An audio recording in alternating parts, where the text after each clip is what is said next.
L'histoire qui m'a donné la plus grosse claque de ma vie. Écoutez jusqu'à la fin pour comprendre le détail qui fait que cette histoire peut changer radicalement ta manière de voir les choses.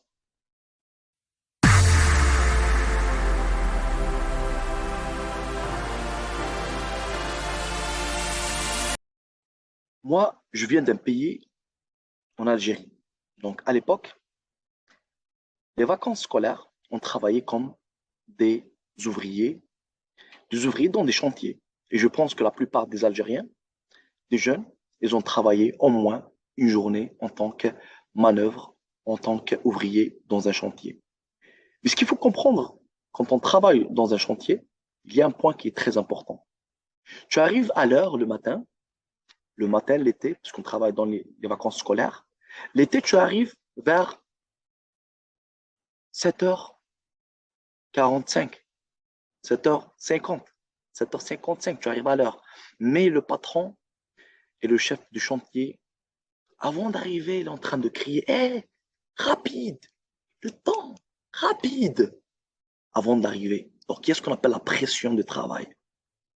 En arrivant au chantier, tu commences le travail de 8h jusqu'à 17h. Le soleil, manger rapidement. Donc, tu travailles de 8h à midi. On mange quoi? On mange un morceau de pain, du kachir, une boîte de thon et des olives noires. Une bouteille de Selecto ou bien d'eau. Pourquoi? Parce que on est payé à combien? On est payé à maximum 3 € la journée. Donc, ce qu'il faut comprendre, c'est qu'on minimise le maximum de pertes et de dépenses. OK. On reprend le soir jusqu'à 17h. Mais ce qu'il faut comprendre que le chantier, si vous avez tous travaillé dans un chantier, vous allez comprendre un point qui est très très important. C'est que le chef de chantier, il n'aime pas voir un ouvrier qui n'a pas de travail.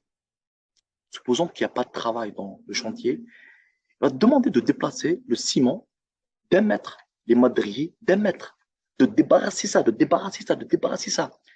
La chose qu'il ne faut pas, c'est qu'il ne te voit pas en train de t'asseoir pour te reposer. Ok, tu travailles jusqu'au soir, tu travailles jusqu'à 17h, et au moment de sortir, le chef de chantier va venir et va te dire, demain on a des contrôles, on doit finir ça, donc on va ajouter 2 à 3 heures de travail.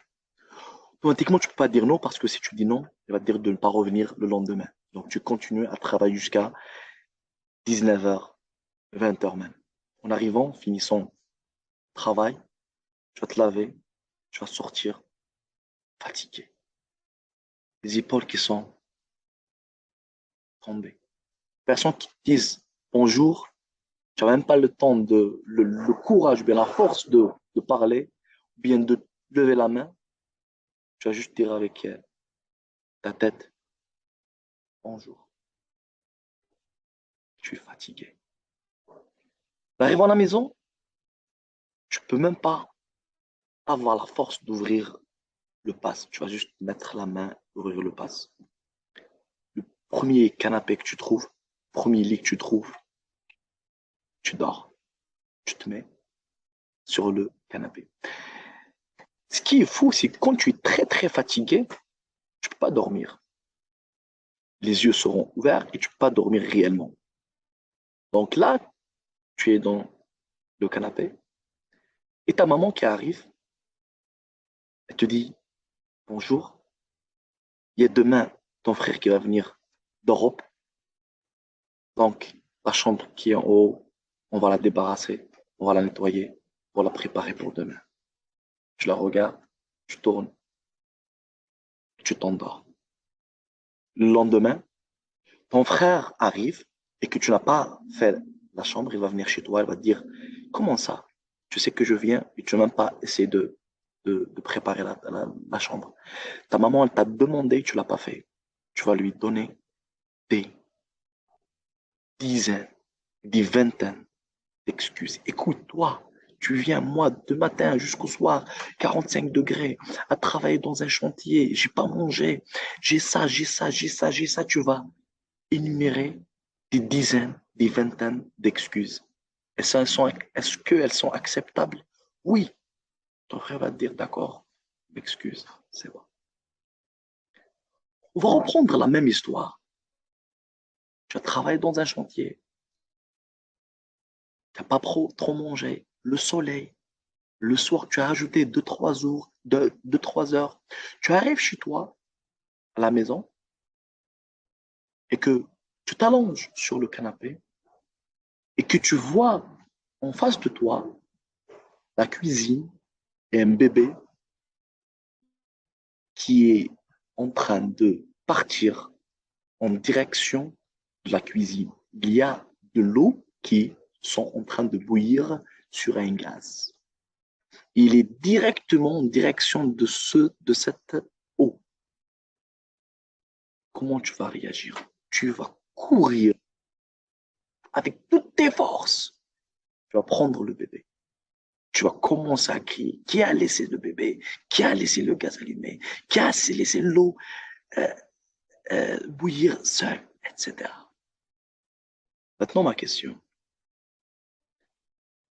Si tu as vu ce bébé et que tu t'es endormi, il va se brûler. Ton frère qui va venir, il va te dire, tu as laissé le bébé se brûler.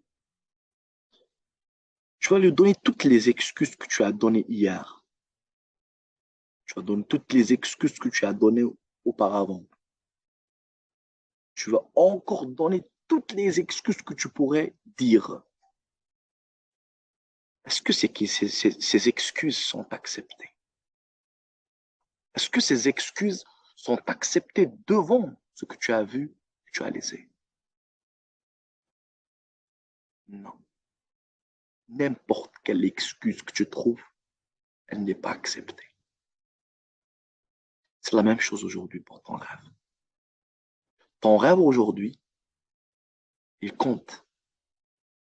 Toutes les excuses que tu es en train de te trouver, elles n'ont pas de valeur devant tes rêves. Elles n'ont pas de valeur devant ce que tu veux atteindre.